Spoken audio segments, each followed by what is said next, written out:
Good morning, class 8. So, students, we are on chapter number 5. In the previous class, we have started this chapter, and in this chapter, we have completed our very first point, or we can say our very first page only.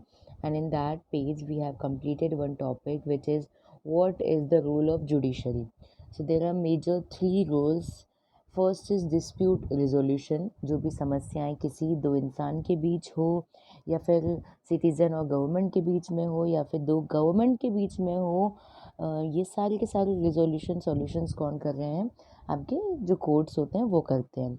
उसके बाद हम लोग बात करेंगे second की judicial review. कोई जो constitution के अंदर ऐसा कोई लॉ पास हो गया है जो कि वायलेशन कर रहा है बेसिक स्ट्रक्चर का, तो उसके लिए भी जुडिशियल रिव्यू एक तरीके से दिया जा सकता है। Now upholding the law and enforcing fundamental rights, जहाँ पर भी हमारे फंडामेंटल राइट्स का वायलेशन हो, वहाँ पर हम इस तरीके से जुडिशरी की हेल्प ले सकते हैं। ये हम देख चुके थे। उसके बाद ये एक ब्लॉक है, इसमें आप खुद फिल कर सकते हैं कि किस किस के बीच में एग्जाम्पल के तौर पर कौन कौन से डिस्प्यूट्स कब कब हुए। Now what is an independent judiciary is our next topic. So imagine a situation in which a powerful politician has encroached on land belonging to your family. Within this judicial system, the politician has the power to appoint and dismiss a judge from his office. When you take this case to court, the judge is clearly partial to the politician. हम लोगों ने पहले ऊपर देखा था कि जब तक आपकी जुडिशरी एक तरीके से इंडिपेंडेंट नहीं होगी, वो अपने डिसीजन लेने के लिए फ्री नहीं होगी, तब तक आपका जो फैसला है या फिर अगर हम बोलें जो न्याय व्यवस्था है वो सही नहीं हो पाएगी। तो यह यही एग्जाम्पल दिया गया है। पहला लिखा इमेजिन किया गया, इमेजिन करने को बोला गया है कि एक पावरफुल पॉलिटिशियन है। हम एग्जाम्पल लेते हैं, कोई भी एग्जाम्पल ले लेते हैं, जैसे ए नाम का कोई पॉलिटिशियन है, वो बहुत ज़्यादा पावरफुल है। उसने क्या किया, हमारी ज़मीन पर अपना हक जमा लिया है। अब इस पावरफुल जो पॉलिटिशियन है उसके पास पावर है कि एक जज को वो हटा सकता है या अपॉइंट कर सकता है। तो अब इस बिहाफ में जब हम कोर्ट में जाते हैं तो ऑब्वियस सी बात है, जज क्या होगा, पार्शियल होगा, ताकि उसकी जॉब ना चली जाए। किसके प्रति पार्शियल होगा? वो पार्शियल होगा आपके पॉलिटिशियन के प्रति। ना green colour portion, the control that politician holds over the judge does not allow for the judge to take an independent decision. This lack of independence would force the judge to make all judgments in favor of the politician. अब क्योंकि उस politician के पास ये power है कि वो उस जज को उसकी कुर्सी से हटा सकते हैं, तो इस बिहाफ में जो जज है वो इंडिपेंडेंटली डिसीजन नहीं ले पाएंगे, आज़ादी समझ के नहीं, वो एक बंधन समझ के डिसीजन लेंगे। और किसके बिहाफ में लेंगे? सारे judgement, all judgements in favour of the politician.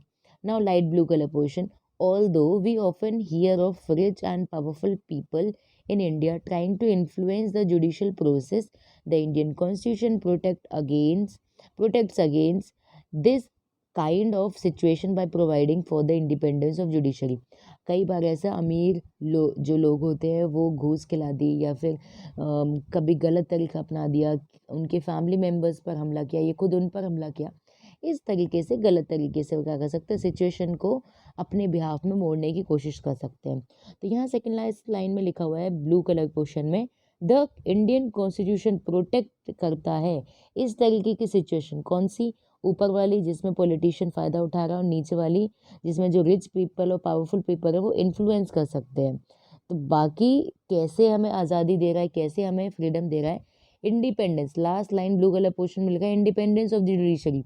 उसने प्रोवाइड किया है कि आपकी जो जुडिशरी है वो इंडिपेंडेंट रहेगी, किसी के अंडर में रहकर काम करने वाली वो नहीं है। One pink colour portion, one aspect of this independence is the separation of power.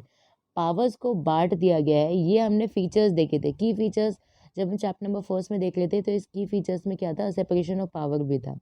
What this means here that other branches of government, दो ब्रांचेस, वैसे तो तीन ब्रांचेस हैं, पहली है लेजिस्लेचर जहाँ कानून बनाए जाते हैं, दूसरा जो उन्हें पारित करते हैं, और जो थर्ड वन है वो है जुडिशरी। तो जो बाकी के जो दो हैं, थर्ड लाइन देखेंगे पिंक कलर पोर्शन ऊपर से, what this means here is that other branches of government, the legislature and the executive, cannot interfere in the work of the judiciary. न तो पार्लियामेंट, राज्यसभा, लोकसभा प्रेसिडेंट, ना ही पीएम, ना council of ministers, कोई भी इंसान इस जुडिशरी सिस्टम में interfere नहीं कर सकता है।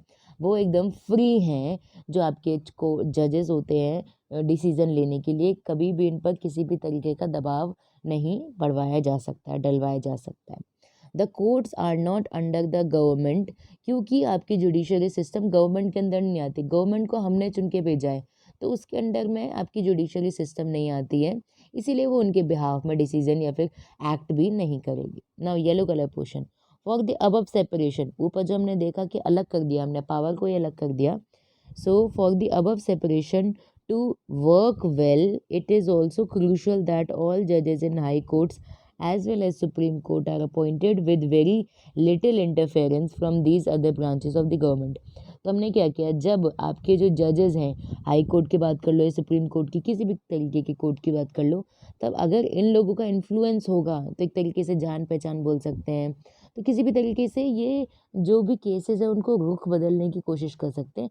तो इनका कम से कम इंटरफेरेंस होना चाहिए जो अदर ब्रांचेस ऑफ गवर्नमेंट के हैं, किसमें, जुडिशरी की फॉर्मेशन के टाइम पर, अपॉइंटमेंट के टाइम पर।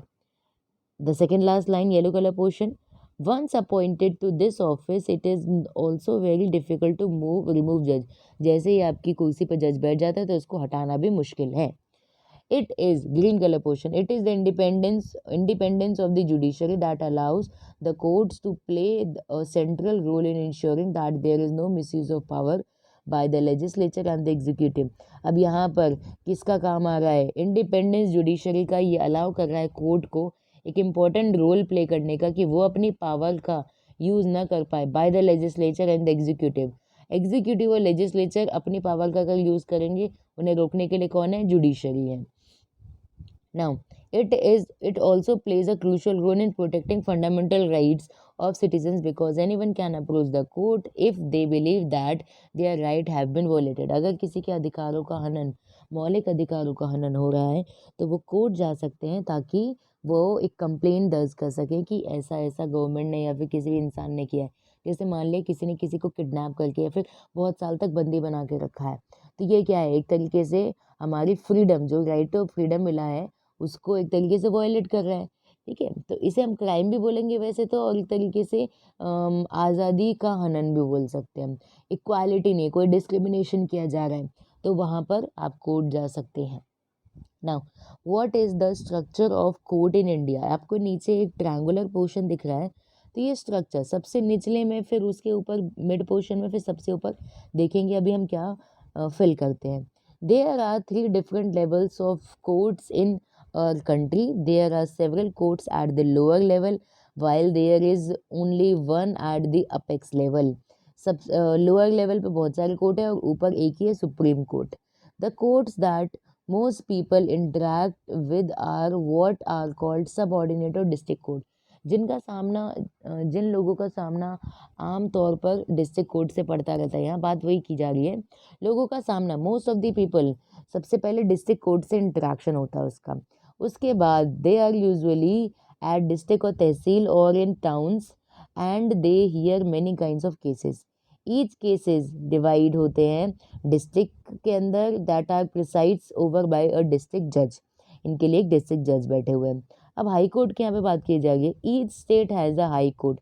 हर एक स्टेट के पास एक एक हाई कोर्ट है। Which is highest court of the state, जो कि 33 जिलों के ऊपर हम मान सकते हैं यहाँ पर राजस्थान के। एट द टॉप, सबसे ऊपर वाले लेयर पे आएगा सुप्रीम कोर्ट। सो अगर हमें ये ट्रायंगल फिल करना है तो सबसे नीचे हम लोग फिल करेंगे आपके डिस्ट्रिक्ट कोर्ट, फिर मिड पोर्शन में फिल करेंगे हाई कोर्ट, एंड सबसे ऊपर जो छोटा सा ट्रायंगल है वहाँ पर हम सुप्रीम कोर्ट को इंक्लूड करेंगे।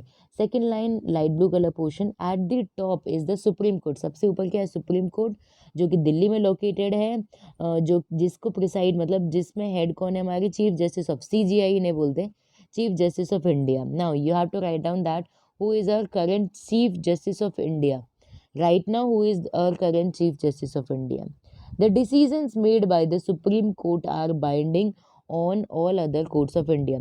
एंड में बात सुनी किसकी जा रही है, आपकी सुप्रीम कोर्ट की सुनी जा रही है। चलिए अब हम अगर आगे बढ़े तो आपको हाई कोर्ट ऑफ मद्रास दिखाई देगा। मैंने बताया था हाई कोर्ट हर एक स्टेट का एक तरीके से एक यहाँ पर मान सकते हैं ना।